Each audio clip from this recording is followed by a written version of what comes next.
வணக்கம் ladies and gents. இன்னைக்கு என்னடா படம் இது இல்லை பார்க்க போகிறது படம் கிடையாது. திரை காவியம், இயக்குனரின் ஓவியம், நமக்கெல்லாம் காப்பியம். The one and only Muthuramalingam. ஆனால் இந்த படத்தை ரிவ்யூ பண்ணுறதுக்கு அருகதை எனக்கு கிடையாது. இன்ஃபேக்ட் உலகத்தில் யாருக்குமே கிடையாது. ஸோ அதனால் பிடிச்சது பிடிக்காதது இப்படி பார்க்கலாம். ஓகே, ஃபஸ்ட்டு பிடிச்சது. ஓகே, இப்போ பிடிக்காததுக்கு போகலாம். First opening scene. Okay, opening scene ஒரு பஞ்சாயத்து சீன். அப்போது ஒருத்தர் ஒரு அனிமல், அவரோட அனிமல், ஓகே, அது கிராமத்தில் பூந்து அட்டகாசம் பண்ணிடுச்சுன்றது தான் பஞ்சாயத்து. அது என்ன அனிமல்னு அப்புறம் சொல்கிறேன். ஓகே, அப்போ அவர் சவால் விடுறாரு, என் அனிமலை சண்டை போட்டு ஜெயிச்சிருங்கடா, அப்போ நான் என் தோல்வியை ஒத்துக்கிறேன் அப்படின்னு. அப்போ தான் ஹீரோவோட என்ட்ரி. நம்ம என்ன நினைப்போம், ஒரு சிங்கம், புலி, ஓகே, ஒரு அட்லீஸ்ட் ஒரு காலை அதையாவது அடக்கிடுவார் ஹீரோ, பயங்கரமான என்ட்ரியாக இருக்கும்னு பார்த்தா அது ஆடு. ஆடு சண்டை போட போறாரு. அதுவும் சரி, இப்படி சண்டை போட்டு கவுத்து சண்டை போட போறாருன்னு பார்த்தா முட்டை போறாரு. முட்டுறதுக்கு முன்னாடி ஒரு பஞ்ச் டைலாக் வர ஹீரோ என்ன சொல்றாரு, அம்மா மசாலாவை அரைச்சி வை. இந்த மாதிரி பஞ்ச் டைலாக் எங்கேயா கேட்டிருக்கீங்களா? சரி, அடுத்த சீன் முட்டுறதை காமிக்கிறாங்க. அதுக்கு அடுத்த சீன் அந்த ஆடு அடுப்புல கொதிக்குது, ஆடியன்ஸ் கடுப்புல கொதிக்கிறாங்க. அது மட்டும் இல்லைங்க, படம் ஃபுல்லா முட்டுறாரு. அதாவது எப்படின்னா சென்டிமெண்ட் சீன்ல அவங்க அப்பாவோட முட்டுறாரு. ரொமான்டிக் சீனில் ஒரு தடவை ஹீரோயினோட முட்டி ஹீரோயின் மயக்காட்சி விழுந்துடுறாங்க. அதுக்கப்புறம் ஹீரோயின் இம்ப்ரெஸ் ஆயிடுறாங்க. இது பேர் முத்துராம இல்லைங்க, முட்டு ராமலிங்கம். அப்புறம் படம் ஃபுல்லாக ஆடு. எப்படின்னா ஹீரோவோட தங்கச்சியை ஒருத்தர் ஈவ் டீசிங் பண்ணுறாரு. எப்படி, நம்ம உனக்கு மட்டன்னா ரொம்ப பிடிக்கும், ஒரு 10 ஆடு அமுச்சு வைக்கட்டுமா? அதுக்கு அந்த ஹீரோயின், எங்கள் அண்ணனுக்கு தெரிஞ்சா உன்னை ஆட்டை உரிக்கிற மாதிரி உரிச்சிருவார். எல்லாமே ஆடு. இந்த படம் பார்க்கும் நமக்கே 2 கொம்பு முளைக்கிற மாதிரி ஒரு ஃபீலிங். ஹீரோ ஒரு சிலம்பாட்ட வாத்தியாராக இருக்காரு. அந்த கம்பு கம்பேர் பண்ணி பார்க்கும்போது ஹீரோ கொஞ்சம் தான் வெயிட் அதிகம், ஆக்டிங் கொஞ்சம் கம்மி. அப்புறம் படத்தில் ஒரு முக்கியமான டேர்னிங் பாயிண்ட் சீன் வருது. அந்த டேர்னிங் பாயிண்ட் சீன் பார்த்தீங்கன்னா, போலீஸ் ஹீரோவோட வீட்டுக்கு போயிட்டு அவங்க அப்பாவை மீசையை பிடிச்சி தரன்னு இழுக்கிறாங்க. கரெக்ட், மீசையை பிடிச்சி தரன்னு இழுக்கிறாங்க. அதை பார்த்து ஹீரோ டென்ஷன் ஆகி எங்கள் அப்பா மீசை மேலே கை வச்சியாடான்னு கையை வெட்டிடுறாரு, போலீஸோட கையை. அதாவது மீசை மேலே கையை வச்சதுக்காக கையை வெட்டிடுறாரு. நல்ல வேலை அந்த போலீஸ் அவர் வீட்டில் 1 பாத்ரூம் போனதை அவர் பார்க்கல. அதுக்கப்புறம் ஊரே பரபரப்பாயிடுச்சு, கண்ணாபின்னா பரபரப்பாயிடுச்சு. ஹீரோவோட ஃபேமிலி பயங்கர தைரியசாலிங்க, தலைமறைவாயிடுறாங்க.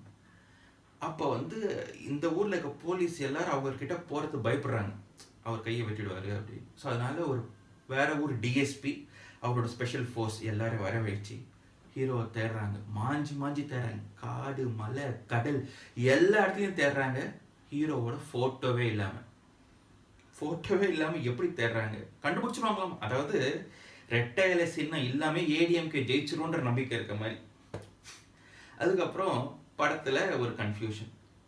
சீரியஸ் சீன்லாம் பயங்கர காமெடியாக இருக்குது, காமெடி சீன்லாம் பயங்கர கடுப்பாக இருக்குது. படத்தில் 2 கமெடியன்.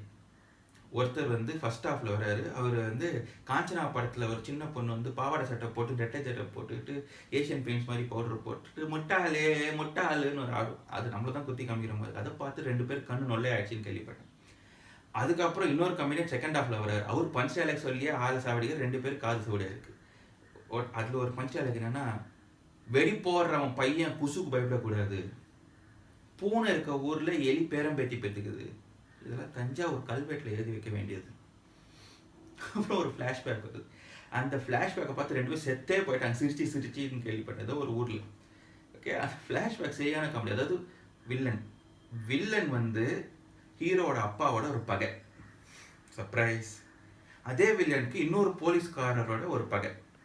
இவர் என்ன நினைக்கிறாரு, 2 பேரையும் அட் அ டைம் பழி வாங்கணும். எப்படி அட் அ டைம் பழி வாங்குவார்?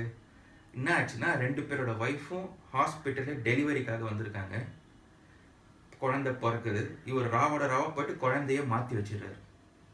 இது பழி வாங்கிட்டாராமா. இது சத்தியமாக எனக்கு புரியல. ஆத்தா மகமாயி, சத்தியமாக எனக்கு புரியல எப்படி பழி வாங்கிறதுன்னு. உங்களுக்கு புரிஞ்சா அந்த கமெண்ட் செக்ஷனில் போடுங்க, தாங்க முடியல. ஸோ பேசிக்கலி அந்த டிஎஸ்பியோட அப்பா தான் ஹீரோவோட ஒரிஜினல் அப்பா, ஹீரோவோட அப்பா தான் இந்த டிஎஸ்பியோட ஒரிஜினல் அப்பா. இதை பார்த்து நமக்கு நம்ம அப்பா யாருன்னு கன்ஃபியூஸ் ஆகிடும். இது இந்த உண்மை அந்த ஹாஸ்பிட்டலில் வேலை செஞ்ச ஆயாக்கு மட்டும் தான் தெரியும்.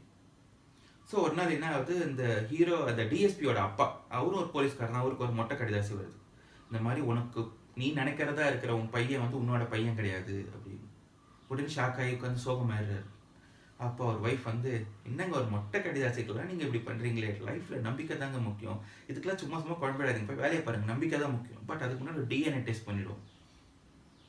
ஏம்மா இப்படி கவுத்துட்டீங்களேம்மா நீங்கள். ஸோ கடைசி கிளைமேக்ஸில் வந்து ஹீரோ வந்து தன்னோட வளர்ப்பு அப்பாவோடவே இருக்காரா, இல்லைன்னா தன்னோட பெத்த அப்பாவோட போயிடுறாரா, அதுதான் தான் கிளைமேக்ஸ். இந்த படம் பார்த்த நம்ம வீட்டுக்கு போகிறோமா இல்லை கீழ்பார்க் நிம்ஹான்ஸ் போகிறோமான்றது நம்ம லைஃபோட கிளைமேக்ஸ். ரேட்டிங் 5 க்ரோசின்ஸ். தேங்க்யூ.